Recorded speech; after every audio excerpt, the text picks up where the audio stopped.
siang hari ini, kiranya kita tetap dalam keadaan sehat. Jangan lupa untuk melakukan 3M, yaitu mencuci tangan, memakai masker, dan menjauhi kerumunan. Dan juga jangan lupa tetap semangat, merdeka belajar. Kesempatan hari ini, saya akan membagikan apa itu asesmen nasional, apa itu AKM, dan apakah mereka sama dengan UN. Untuk itu, tanpa perlu menunggu lebih lama lagi, mari kita perhatikan bersama slide berikut ini.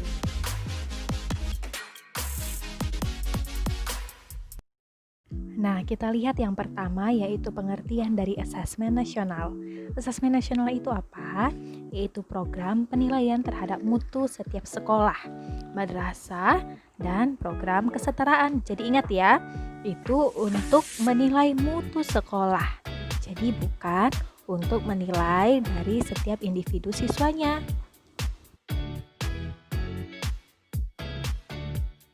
Yang kedua, untuk apa sih tujuan dari asesmen nasional ini?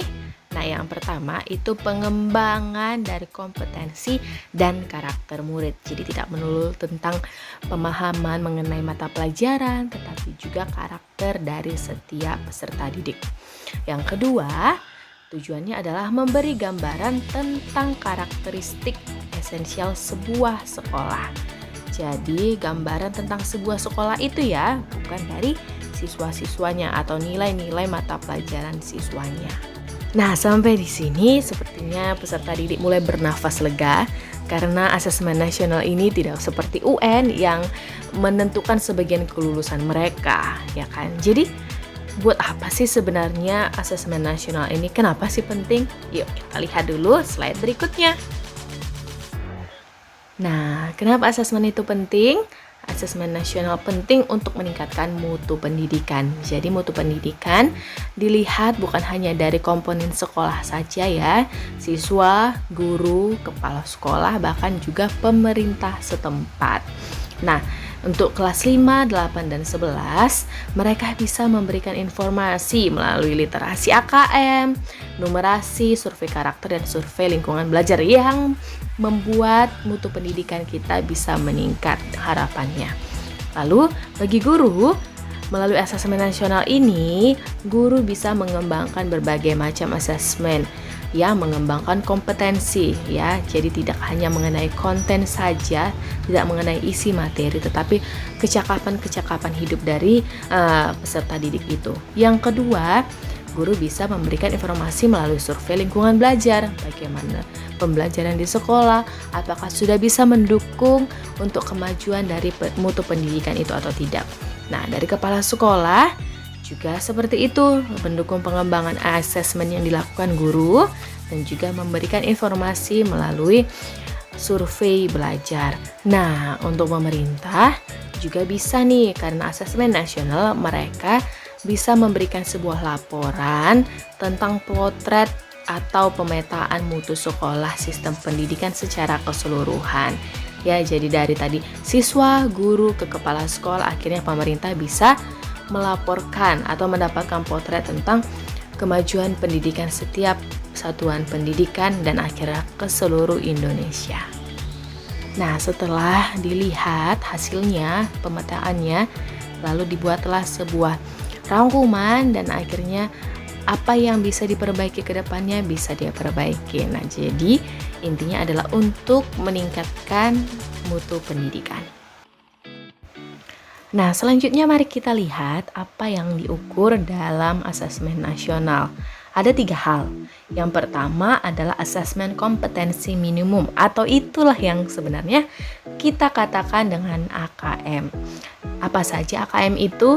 Peserta didik akan menjawab soal-soal dalam hal membaca atau literasi dan juga literasi numerasi. Selanjutnya ada survei karakter. Karakternya bagaimana sih yang ingin dilihat atau yang dimiliki oleh seorang peserta didik, yaitu karakter profil pelajar Pancasila. Nah, kita harus ingat ya, Pancasila kita ada 5, tidak ada yang boleh mengurangi, tidak ada yang boleh menambahi. Bagaimana itu profil pelajar Pancasila? Yang pertama, itu beriman, bertakwa, dan berakhlak mulia, seperti yang ada pada sila pertama. Yang kedua, mereka harus bernalar kritis. Contohnya, ketika kita menerima sebuah berita atau informasi, kita tidak langsung menelan berita itu, informasi itu bulat-bulat. Kita harus menelaah dulu kebenaran dari informasi tersebut.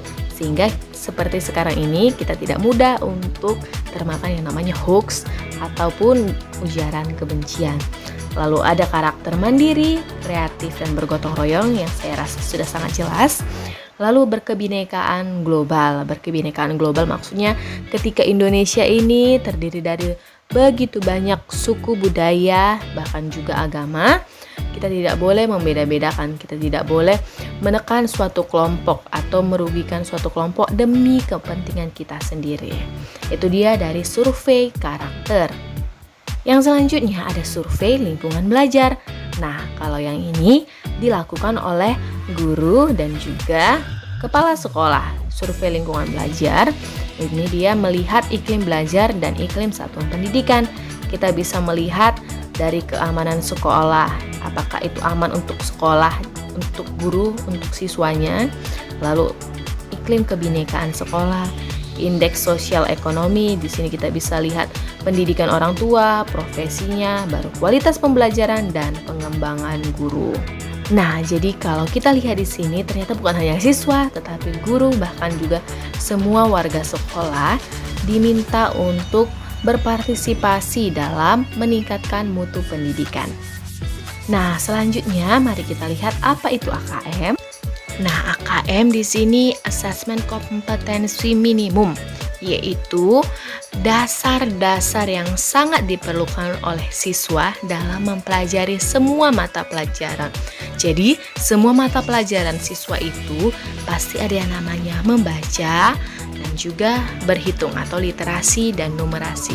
Itulah yang diperlukan oleh semua peserta didik dalam menjawab atau mengikuti semua pelajaran, baik itu matematika, IPS, seni budaya, apapun itu pasti memerlukan yang namanya literasi membaca dan juga numerasi. Nah, selanjutnya ada dua jenis AKM, yaitu AKM nasional dan juga AKM kelas atau yang kita sering sebut dengan AKK. Fungsi dari AKM nasional yang pertama adalah untuk mengevaluasi kualitas dari sistem pendidikan. Nah, yang perlu kita lihat di sini, dari AKM nasional sampel peserta didiknya itu hanya di kelas 5, kelas 8, dan kelas 11. Dan pelaksanaannya terstandar oleh pusat. Kenapa kira-kira yang dipilih adalah kelas 5, kelas 8, dan kelas 11? Seperti yang kita ketahui bahwa AKM ini tidak menentukan kelulusan, sehingga dia dilaksanakan di kelas 5, 8, dan 11. Jadi masih ada bisa dilakukan perbaikan di jenjang berikutnya. Lalu yang kedua, AKM kelas berfungsi untuk memahami hasil belajar individu peserta didik. Nah, jadi ini lebih ke individu ya, lebih ke hasil belajar, dan pesertanya itu dari kelas 2 sampai kelas 12 dan dilaksanakan oleh setiap guru mata pelajarannya. Nah, sekarang mari kita lihat komponen soal AKM. Yang pertama kita lihat dulu stimulus soalnya.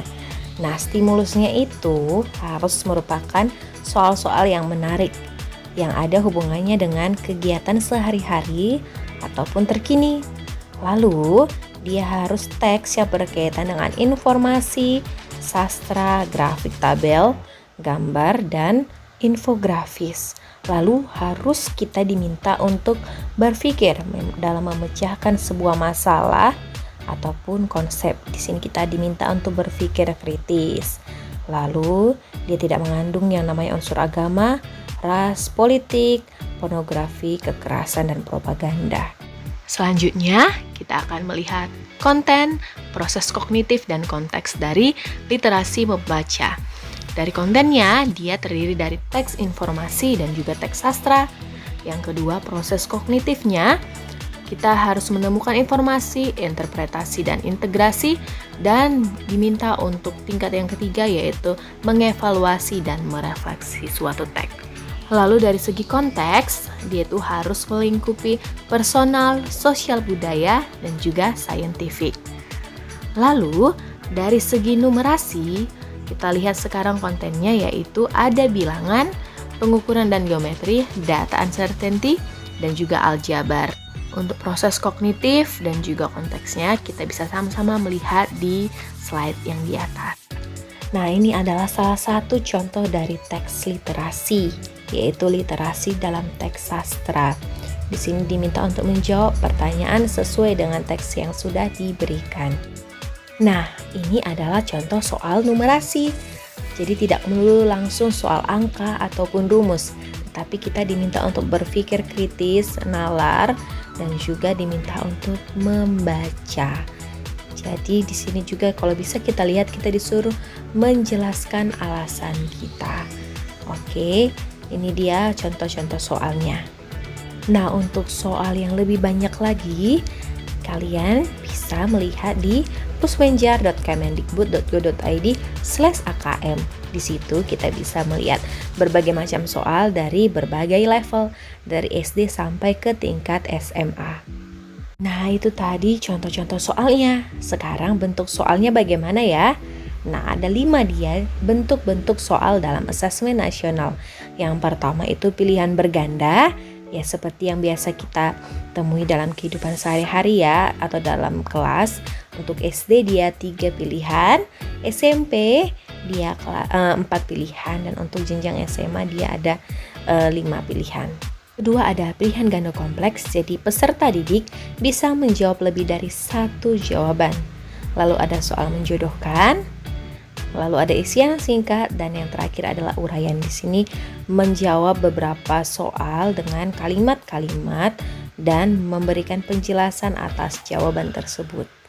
Nah, sesudah diadakan yang namanya penilaian, akan ada laporan dari hasil literasi membaca. Di sini ada 4 tingkatan dari hasil literasi membaca.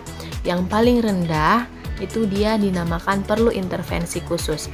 Di sini murid belum menemukan atau mengambil informasi eksplisit sekalipun atau yang benar-benar sudah plek ada di dalam teks tersebut.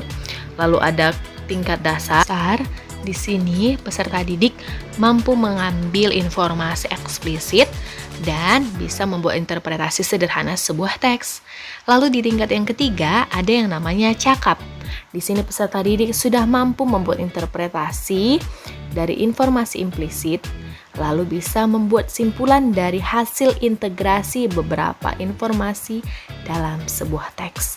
Dan tingkat yang paling tinggi adalah mahir, di mana peserta didik mampu mengintegrasikan beberapa informasi lintas teks, mengevaluasi isi, kualitas, dan cara penulisan sebuah teks, dan bersikap reflektif terhadap teks tersebut. Nah, untuk laporan hasil literasi numerasi, sama, dia juga ada 4 tingkatan kompetensinya, mulai dari perlu intervensi khusus sampai ke mahir. Nah, di perlu intervensi khusus ini mereka atau peserta didik masih memiliki pengetahuan tentang matematika yang sangat terbatas. Bahkan, mereka juga belum menguasai konsep yang parsial ataupun keterampilan komputasi yang terbatas. Sedangkan di level yang paling tinggi yaitu mahir, mereka sudah mampu menyelesaikan masalah yang kompleks serta masalah-masalah yang non-rutin ataupun yang jarang mereka dapati dengan konsep-konsep matematika yang ada. Nah, untuk AKM tersebut dilaksanakan dalam 2 hari. Ya, yang pertama untuk SD, hari pertama dia tes literasi, hari kedua numerasi masing-masing dilakukan selama 75 menit. Dan survei karakter di hari pertama dengan 20 menit dan survei lingkungan belajar 20 menit di hari kedua. Begitu juga dengan tingkat SMP dan SMA. Tes literasi di hari pertama dan survei karakter jumlah menitnya 120 menit, dan juga di hari kedua ada tes numerasi dan juga survei lingkungan belajar. Nah, untuk lebih lengkapnya kita bisa lihat slide berikut ini. 10 orang per sekolah dengan materinya sampai materi kelas 4, SMP 45 per sekolah, materinya juga sampai di kelas 8, dan untuk SMA juga 45 dengan materi sampai ke kelas 10. Nah, dari penjelasan tadi kita bisa melihat perbedaan dari UN dan juga AKM. Yang pertama, dari jenjang penilaiannya, Dari jenjang penilaian untuk UN itu hanya SMP dan juga SMA atau SMK, sedangkan AKM dari tingkat SD sampai ke SMA atau SMK. Untuk level murid di UN dia berada di tingkat akhir, sedangkan di AKM dan SK itu di kelas 5, 8, dan juga kelas 11. Untuk subjek murid yang dinilai di UN itu berada di tingkat akhir ataupun itu tingkat kelas 9 dan kelas 12. Kalau dia di AKM semuanya itu hanya sampel yang diperlukan ya, sampel dari beberapa murid. Lalu model soalnya kalau UN dia hanya pilihan berganda, sedangkan AKM dan survei karakter tadi sudah kita lihat ada 5 jenis soal. Lalu periode tes UN 4 hari, sedangkan AKM 2 hari. Itu dia, yang lainnya bisa dilihat sendiri di slide yang ada di sini.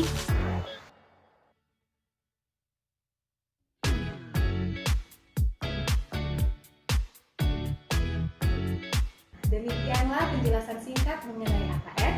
Semoga bisa bermanfaat